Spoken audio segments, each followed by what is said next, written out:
ഞങ്ങൾ സ്ഥലം വരെ പോകുക. അപ്പോൾ എങ്ങോട്ടാണ് പോകുന്നതെന്ന് ചോദിച്ചാൽ ആ സ്ഥലത്ത് ചെല്ലുമ്പോൾ കാണിച്ചു തരാം കേട്ടോ. അടിപൊളി സ്ഥലമാണ്. അമ്മ അമ്പാടി മുമ്പിൽ പോകുന്നുണ്ട്. അമ്മ അമ്പാടി പോകുന്നു. ആദി നേരത്തെ പോയി. ആദി അവൾക്ക് ഡാൻസ് ക്ലാസ് ഉണ്ട്. അന്നേരം ആങ്ങളെ കണ്ണമാമ കൊണ്ട് വിട്ടു ആദീനെ. അപ്പോൾ ആദീനെ കൂട്ടി ഞങ്ങളവിടെ എത്തുമ്പോഴത്തേക്ക് ആദി പോകുമെന്ന് അറിയത്തില്ല. അപ്പം ആദ്യം പോയാൽ ഡാൻസ് ക്ലാസ് കഴിഞ്ഞ് കണ്ണമാമ കൂട്ടിക്കൊണ്ട് പോയാൽ ആദ്യം അമ്മച്ചി വീട്ടിലേക്ക് പോകും. അപ്പം അവിടെ ചെന്നിട്ട് അവിടുത്തെ കാഴ്ചകൾ കാണിച്ചു തരാവേ. നല്ല രസമാണ് അവിടുത്തെ സ്ഥലമൊക്കെ കാണാൻ. അപ്പോൾ കാണിച്ചു തരാം. അങ്ങനെ ഞങ്ങൾ പോയിക്കൊണ്ടിരിക്കുക കേട്ടോ. പിന്നെ അങ്ങനെ പോയി വണ്ടി കയറി ആശുപത്രിയിലെത്തി. അമ്മേനെ കാണിക്കുക. അമ്മയ്ക്ക് ജലദോഷമൊക്കെ ആയതുകൊണ്ട് അത് കഴിഞ്ഞ് പിന്നെ ഒരു ഓട്ടോ കയറി ഞങ്ങളിതാ വീടിൻ്റെ താഴത്തെ വഴിയിലെത്തി. പിന്നെ ഇങ്ങനെ കുന്ന് കയറി പോയിക്കൊണ്ടിരിക്കുക. കുറച്ച് കയറ്റം കയറാനുണ്ട്, കുഴപ്പമില്ല. അടിപൊളി സ്ഥലമാണ്. അത് കയറി അങ്ങ് എത്തി കേട്ടോ. അതുകൊണ്ട് വലിയ കുന്നാണ്.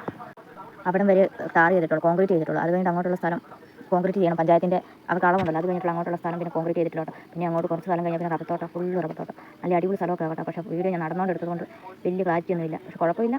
സ്ഥലം നല്ല തണലും തണുപ്പൊക്കെയുള്ള സ്ഥലങ്ങളാണ്. അടിപൊളി വ്യൂ ഒക്കെ. അതിൻ്റെ ഇടയ്ക്ക് ഇത് കണ്ടോ, അമ്പാടി അങ്ങ് കാണുന്നൊരു വീടാണ് കേട്ടോ. ഇവിടെ ഞാൻ എൻ്റെ ചെറുപ്പത്തിലൊക്കെ ചെറിയൊരു നടപ്പ് വഴി മാത്രമേ ഉണ്ടായിരുന്നുള്ളൂ. ഇപ്പോഴും ഇങ്ങോട്ട് ആൾക്കാർ സ്ഥലം കൊടുത്ത് ഇങ്ങനെ വീതിയുള്ള വഴിയൊക്കെ ആക്കിയെടുത്ത് വണ്ടി കയറാൻ പാകത്തിനൊക്കെ വഴിയായി വന്നത് ഇപ്പോഴാണ് കേട്ടോ. എന്നാലും കുഴപ്പമില്ല, അടിപൊളി സ്ഥലമൊക്കെയാണ്. പിന്നെ എപ്പോഴൊന്നും പോകാത്തതുകൊണ്ട് നമുക്ക് ഇങ്ങനെയുള്ള സ്ഥലങ്ങളൊക്കെ കാണുമ്പോൾ നല്ല രസമാണ് കേട്ടോ. അപ്പം എന്താ പറയുക, അതിൻ്റെ ഇടയ്ക്ക് ഞങ്ങൾ ചക്ക പറിക്കാനും മാങ്ങ പറിക്കാനൊക്കെ പോയിട്ടുണ്ടായിരുന്നു. വീട്ടിൽ ചെന്ന് അവിടുത്തെ വീഡിയോ എടുക്കാനും പറ്റിയില്ല. വീടിൻ്റെ അവിടെ പരിസരമൊന്നും എടുക്കാനും പറ്റിയിട്ടില്ല. അവിടെ ചെന്ന് മാമച്ചമ്മയില്ലായിരുന്നു. മാമച്ചമ്മ വീട്ടിലേക്ക് പോയപ്പോഴായിരുന്നു സാധനം മേടിക്കാനൊക്കെ ആയിട്ട് അമ്മയുടെ അമ്മ. അപ്പം അങ്ങനെ അവിടെ ചെന്ന് പിന്നെ മാമച്ചമ്മ ഇല്ലാത്തത് കൊണ്ട് നമ്മൾ പിന്നെ വീഡിയോ എടുക്കാനോ അതിനൊന്നും നിന്നില്ല. മാമച്ചമ്മയെ വിളിച്ചിട്ടാണ് കിട്ടുന്നുമില്ലായിരുന്നു. അപ്പം ഇതൊക്കെ സ്ഥലം എനിക്ക് ഭയങ്കര ഇഷ്ടമാണ്. ഏരിയ ഒക്കെ എന്ന് വെച്ചാൽ വേറെ കുഴപ്പമൊന്നും, വേറെ ശല്യങ്ങളോ കാര്യങ്ങളോ ഒന്നും ഇല്ലാത്ത നല്ല ശാന്തമായ സ്ഥലം. വണ്ടിയുടെ ഒച്ചയോ ബഹളങ്ങളോ ഒന്നുമില്ല. എപ്പോഴും നല്ല മൈൻഡ് സെറ്റായിട്ടിരിക്കാൻ പറ്റിയ സ്ഥലം. അങ്ങനെ അടിപൊളിയായൊരു സ്ഥലമാണ് കേട്ടോ. കണ്ട വീടതാ. അപ്പോൾ ഇന്നത്തെ വീഡിയോയിൽ ഇത്രയും ഉണ്ടാക്കാം.